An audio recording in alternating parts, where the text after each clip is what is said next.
करती हूँ और नदियाँ का पानी रगड़ती हूँ। अरे ऐसा बात बका हो। हाँ जी, खाली रेते पे भेंट मैं करती हूँ और नदियाँ का पानी रगड़ती हूँ। अब ढोहिए में डुबकी मार लो, अरे मार लो। चलो होने देह सही हार लो, बबी हो छवि उघार लो। चलो होने देह सही हार लो, बबी हो छवि उघार लो। ना मनबो।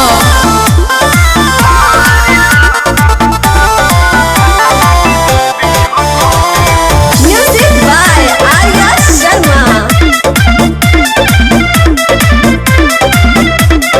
हम तो यार बानी करे खातिर प्यार बानी, अपन एनर्जी दिखावा। एनर्जी देखबो जी हाँ, तो ठीक है बाबा। कली कच्चा नार बाड़ू, कोमल विचार बाड़ू, पहिले तो मुंड बनाओ। बढ़ी नहिया तो देहिया सवार लो, सवार लो।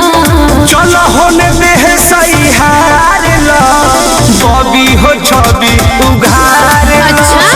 चलो होने देह सही हार लो, बबी हो छवि उघार लो।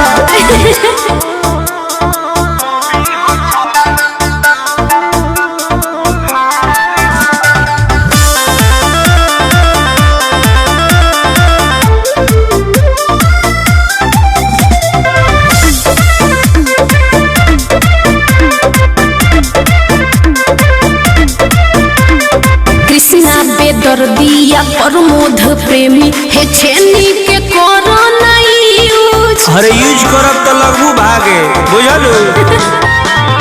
कर धनी चॉइस ना पावे कॉइस, आज वाला रख ली है यूज।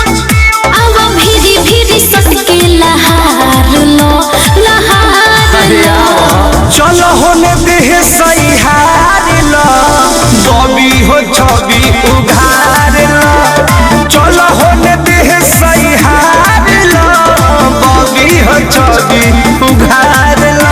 खाली रेते पे भेंट मैं करती हूँ और नदियाँ का पानी रगड़ती हूँ।